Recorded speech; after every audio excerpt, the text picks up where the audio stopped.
നമുക്ക് ഈ ലളിത ചേച്ചിയുടെ ആ ഒരു മരണം ചേച്ചിക്ക് ഭയങ്കര ഒരു ഷോക്കിംഗ് ന്യൂസ് ആയിരുന്നു അല്ലേ? പറ്റാത്തൊരു മരണം ചേച്ചി. കാരണം അതെന്താ വെച്ചാല് ചേച്ചി ഞാനും കൂടെ സംസാരിക്കാത്ത ഒരു കാര്യങ്ങളും ഇല്ല. ചേച്ചിയുടെ വിഷമങ്ങൾ, സന്തോഷങ്ങൾ, എനിക്കുള്ള ദുഃഖങ്ങളും സന്തോഷങ്ങളും എല്ലാം ഞങ്ങൾ പണ്ട് മുതലേ ഈ പറഞ്ഞല്ലോ വൈകുന്നേരം ഭക്ഷണം കഴിക്കാൻ കാണുന്ന കാലം മുതലേ പറയും. പിന്നെ ഞങ്ങൾ പലയിടത്തും പോകുമ്പോൾ ഒന്നിച്ച് പോയിട്ടുണ്ട്. നമുക്ക് ചില കല്യാണങ്ങൾക്ക് ചില പ്രമുഖരൊക്കെ വിളിക്കുമ്പോൾ ഞങ്ങൾ ഒന്നിച്ചായിരിക്കും ഒരു മുറിയിൽ. അങ്ങനെയൊക്കെ അതെന്തോ എനിക്കറിയത്തില്ല. എനിക്ക് അതുകൊണ്ട് തന്നെ ചേച്ചിയുടെ എല്ലാ കാര്യങ്ങളും ഞാൻ കഷ്ടം എൻ്റെ ദൈവമേ ഈ വല്ലാതെ ക്ഷീണിച്ച ഒരു ഫോട്ടോ കണ്ട ദിവസമാണ് ഞാൻ അവസാനം ചേച്ചിയായിട്ട് സംസാരിക്കുന്നത്. പിന്നെ പെട്ടെന്ന് കൂടിയപ്പം എനിക്ക് എന്തോ എൻ്റെ കൂട്ടത്തിൽ നമ്മുടെ കുടുംബത്തിലെ എൻ്റെ ഒരു ചേച്ചി, നമുക്ക് വളരെ വേണ്ടപ്പെട്ട ചേച്ചി ഒരു പോയ പോലെ ഒരു വിഷമമായി പോയി.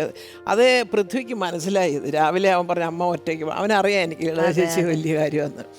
എന്തോ പതിവില്ലാതെ മോൻ വിളിച്ചിട്ട് പറഞ്ഞു, ഇല്ല ഞാൻ പോകുമ്പോൾ അമ്മ എൻ്റെ കൂടെ വന്നാൽ മതി, അമ്മ ഒറ്റയ്ക്ക് പോകണ്ട, ഞാനിപ്പോൾ വരാൻ 10 മിനിറ്റ് എന്ന് പറഞ്ഞു. അപ്പോൾ അവനറിയാം എനിക്ക് കുറച്ചൊരു മാനസികമായിട്ടൊരു ബുദ്ധിമുട്ടുണ്ട് ചേച്ചിയുടെ ബോഡി കാണാനൊക്കെ. അത്രയും ഞങ്ങൾ തമ്മിൽ അടുപ്പമായിരുന്നു, ഒരു സത്യം തന്നെയാണ്. ഇവിടെ വന്ന ഇപ്പൊ ഇതിനു മുമ്പ് വന്ന ഗസ്റ്റ്, ഇപ്പൊ സീമ ചേച്ചി ആണെങ്കിലും എല്ലാവരും പറയുന്ന ഇതാണ്, എല്ലാവരും മിസ് ചെയ്യുന്നത് ഇതാണ്, ആ ഒരു സൗഹൃദം. പറയും ഫ്രണ്ട്സ് പറയുമെങ്കിലും ഞാൻ സീമയും കൂടെ അപ്പം ഞാൻ പറയാൻ ചെയ്തെന്ന് ഞാൻ ഓഡിയൻസിനോട് പറഞ്ഞു, ശബ്ദത്തിലൂടെ തുടങ്ങിയ ബന്ധമാണ് ഇന്നും വളരെ സീമ വിളിക്കും, വലിയ ചേച്ചി എന്ന് വിളിക്കുന്ന വിളി കേട്ടാൽ ആദ്യം കണ്ടപ്പോൾ വിളിച്ച അതേ ഒരു സത്യം. അത് ചില പലർക്കും അറിയാൻ വയ്യാത്തൊരു കാര്യമുണ്ട്. അപ്പം ഞാൻ ഈ ഇടയ്ക്ക് കളിയാക്കി ആ സെറ്റിൽ ഞാൻ ചോദിച്ചു, നിങ്ങളൊക്കെ അവളുടെ രാവുകൾ എത്ര പ്രാവശ്യം കണ്ടു? 10-15 തവണ കണ്ടു. അതിലൊരു രോമാഞ്ചപൂർവമായ ശബ്ദം കേട്ടിട്ടില്ലേ സീമയുടെ? ഉണ്ട്. അത് ഞാനാ ഡബ് ചെയ്തത്. അപ്പോൾ അത് പറയാം പലർക്കും, യോ വലിയ ചേച്ചിയാണോ? ഞാൻ പറഞ്ഞു സീമയ്ക്ക് അവളുടെ രാവുകളിൽ തുടങ്ങി 2-3 പടം ഞാൻ ചെയ്തു. ഇടയ്ക്ക് ഒരു പടം എനിക്ക് ചെയ്യാൻ പറ്റിയില്ല, അത് സീമയ്ക്ക് വലിയ സങ്കടം. ചേച്ചി എന്തോന്ന് ചേച്ചി എന്ന് പറഞ്ഞ് വീണ്ടും ഞാൻ അടവുകൾ 18 ഞാൻ ചെയ്തു. അതോടുകൂടി പിന്നെ ഡബിങ്ങേ നിർത്തി. എല്ലാം കഴിഞ്ഞ് ഇനി പെറുക്കി കെട്ടി ഇനി പോരുന്ന പരുവത്തിൽ സുഖമായിട്ട് കൊണ്ടെത്തിച്ചു. എന്തായാലും നിങ്ങളുടെ ഈ സൗഹൃദത്തിന്റെ ഈ ഒരു കഥ കേട്ടപ്പോൾ നമുക്കൊക്കെ ഒരുപാട് മിസ് ചെയ്തു, ആ കാലഘട്ടത്തിൽ ജനിച്ചിരുന്നെങ്കിൽ എന്നൊക്കെ. തീർച്ചയായിട്ടും അത് വലിയൊരു ഇതാണ് സത്യം പറഞ്ഞാൽ. അത് നിങ്ങളൊക്കെ മിസ് ചെയ്യുന്നുണ്ട്. അന്ന് അങ്ങനൊന്നുമില്ല. നസീർ സാർ മുതൽ ഇങ്ങോട്ട് വന്ന് നായികമാരും അതെ, ഷീല ചേച്ചി, ശാരദ ചേച്ചിയാണ് ഞങ്ങളൊക്കെ ഏറ്റവും കൂടുതൽ ആന്ധ്രയിൽ എന്തോന്ന് ഗോങ്കൂറ ചട്നി. എന്റെ ദൈവമേ, എന്തെല്ലാം. ശരി, അപ്പൊ ഞാൻ എന്തായാലും നിങ്ങളുടെ അടുത്ത് കുറച്ച് ചോദ്യങ്ങൾ ചോദിക്കാം. അതായത് ചോദ്യം എന്ന് പറഞ്ഞാൽ ഇന്റർനാഷണൽ ചോദ്യങ്ങളൊന്നും അല്ല, നിങ്ങളുടെ തന്നെ റിലേറ്റ് ചെയ്ത് ഇതുപോലെ ഫ്രണ്ട്സ് അല്ലെങ്കിൽ നിങ്ങളുടെ സിനിമ അതൊക്കെ റിലേറ്റ് ചെയ്ത കുറച്ച് ക്വസ്റ്റ്യൻ ആണ്. എന്റെ ചെറിയ പരിധിയിലുള്ള ബ്രഹ്മാസ്ത്രങ്ങൾ ഞാൻ ചെയ്യാൻ പോവാണ്. ചെറിയ പരിധിയിൽ ബ്രഹ്മാസ്ത്രം ഒന്ന് കേട്ടോ, എന്റെ കംഫർട്ടബിൾ ആയിരുന്നു ചേട്ടാ. ഈ ചോദ്യം കേൾക്കുമ്പോൾ ചേട്ടന് ഭയങ്കര സന്തോഷം. അതേപോലെ ചോദ്യങ്ങളാണ്. നമുക്ക് ചേച്ചിയുടെ അടുത്ത് ചോദിക്കാം.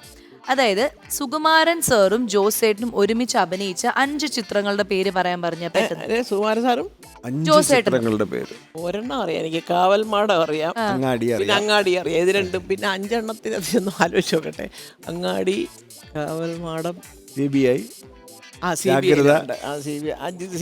ശരി, ജാഗ്രത, അഹിംസ ഉണ്ടായിരുന്നോ? അഹിംസയിലുണ്ട്. ശരി, ഓക്കെ. ഇനി ചേട്ടനാണ് കേട്ടോ.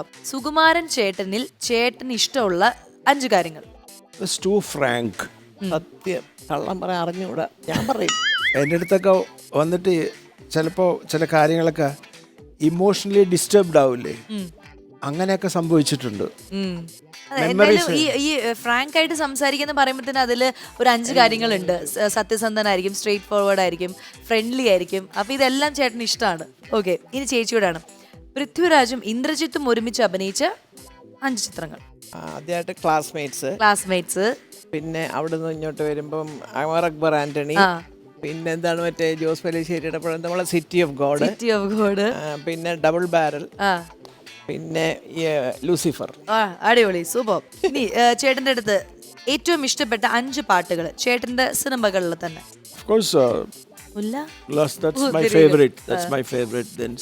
ഒന്നാമത് ഉല്ലാസപൂത്തിരി, രണ്ടാമത് സംഗീതമേ, മൂന്നാമത് ജയേന്ദ്രൻ ചേട്ടൻ പാടിയ ഒരു പാട്ടുണ്ട് മേളത്തില്, ഉന്മാദത്താളം, നാലാമത്തെ ഉഷാരത്തിലൊരു പാട്ടുണ്ട് കാശ്മീരിൽ.